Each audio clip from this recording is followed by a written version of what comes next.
Excuse me, gentlemen. She doesn't seem interested. Well, for starters, didn't your mother ever teach you to keep your hands to yourself? How about I buy you gentlemen a drink? Everyone wins.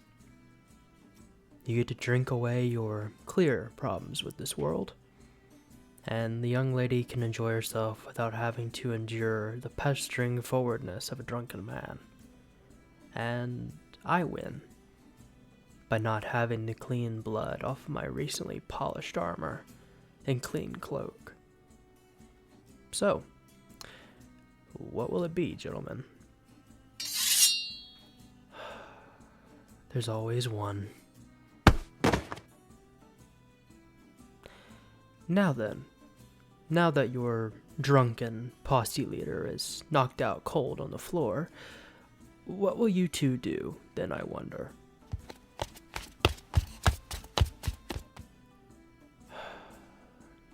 It seems they have ruined my appetite.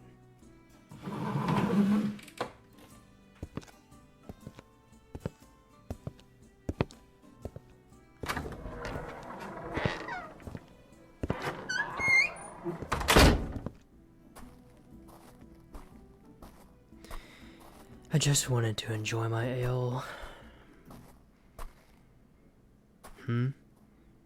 What is it, young lady? You wish to thank me? Unfortunately, not everyone was raised right.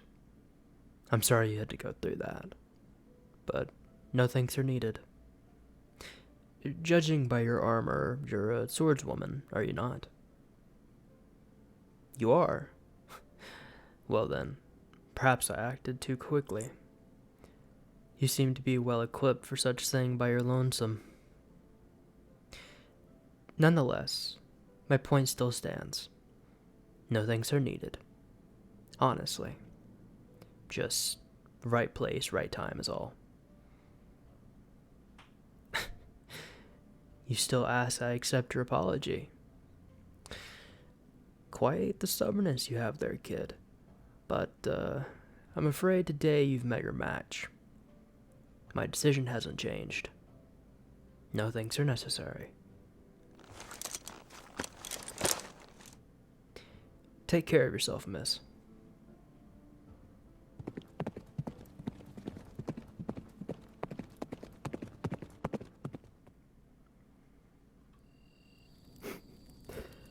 Quite the young lady we met today, huh, Buster? I haven't had someone thank me for something in a really long time.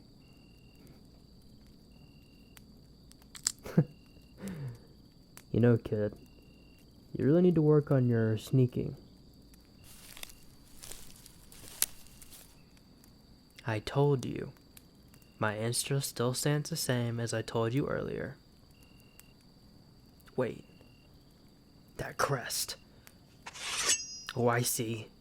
You've come to finish the job, then. I should have known better.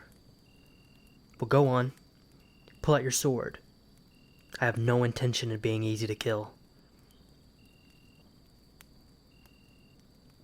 What do you mean you don't understand? That's rich coming from someone like you. Wait.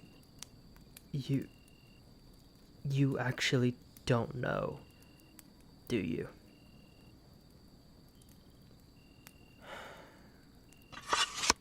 At least, judging off of your face, you actually have no clue about that crest. My name is Alexander Whitestone. I was once the captain of the Order of Knights you currently serve, the Order of Calamity. A knight's order about preserving the natural order of chaos and peace. But, unlike other orders, we will kill if necessary to secure peace. Or, at least that's what I used to so proudly believe. Take a seat, kid. First, let me explain. When I first joined the Order, I noticed something almost immediately. They were all noblemen's sons and daughters. Me, however, I came of a small family. My mother worked how she could, just as my father worked exhaustingly as a farmer and acclaimed novice blacksmith. But it wasn't enough. I worked whenever I could. Then, one day, I heard that the Knight Order were procuring trainees. As a child, I asked to join. Quickly, many years later, I took my oath to protect the crown and its people. Little did I know then what that would mean. Fast forward to me becoming a captain, and by then I had many friends, swordsmen and swordswomen alike. Many mentors and young trainees that consistently looked upon me to answer their beckoning questions. But that all changed one day 3 years ago. Alongside myself and a fellow captain named Joseph Greens, we were sent to investigate a local disturbance. It was rumored a man had forced himself upon a young lady. Immediately, myself and Joseph set out to calm the situation. When we arrived, sure enough, we found the man and woman of question. Calmly, we ushered out the woman. It seemed, at least at first glance, the man was the one who was innocent. However, Captain Greens did not see it this way. He drew his sword and began overutilizing his power, having the man beg for his life. I grabbed him by his arm and told him that our authority is not to be utilized for our own gain. I helped the man to his feet, and we walked him to the local holding cell, where he would have been granted a trial. Everything sounds pretty good so far. Until morning came. I heard a loud bashing on my door. I opened to find 2 men, one of which was holding cuffs and the other holding his sword tightly. He ordered me to come with them. Seeing no other choice, and out of pure confusion, I played along.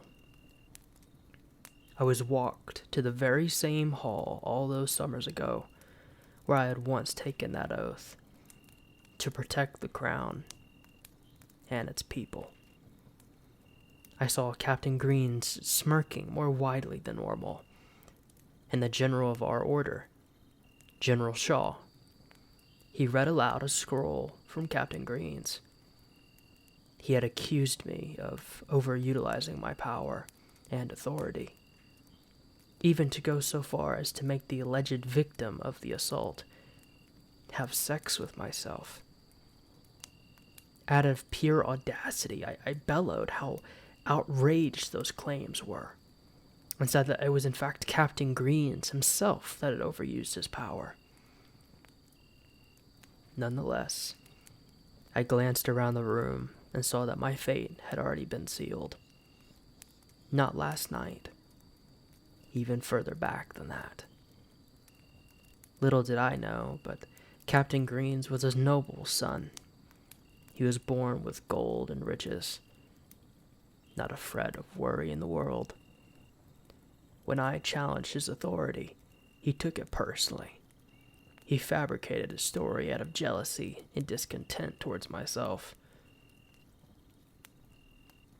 And amongst who I thought were friends, fellow swordsmen and swordswomen alike, they glanced at me with hate in their eyes. It was spoken that I would be exiled, that my many years of work were to be stripped away, and that I was banished from ever entering the city in which I had grown up so joyfully. My dignity, my honor, my title, all gone in an instant. And worst of all, my mother. After all she had heard about my case. She fell ill. My father has taken care of her these many years since my exile, and told me to send him a letter if I needed anything at all. Only 2 years ago did I send my first letter to him, asking about my mother's condition, to which I have yet to get an answer. My guess, the order intercepted the paper, and most likely forbid my father from sending me any more letters from then on. I was paraded to the city gate, in which my fellow swordsman and swordswoman shunned me. And that's it. That is why the glistening crest angers me so. Not because of my reputation, nor my title, but my mother. My dear mother has been told a lie, which has enveloped her in illness. But, nonetheless, that is my story, dear swordswoman. My story of betrayal at its finest. Where am I heading now? There's a kingdom to the east of here. It says to been having trouble with bandits and thieves, but I hope to sneak into the kingdom and take refuge there for the time being. Why do you ask? You wish to help me? Your kindness is better not served on someone like me. You'll help me send messages between my father and I. Well, fine. Here is a letter I wish to send to my father. Don't you think I should know the name of my dear rescuer?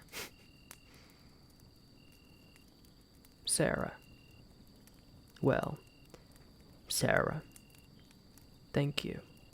And also thank you for helping restore that crest's honor. Hopefully the next time we speak will be in the kingdom to the east. Until then, be safe.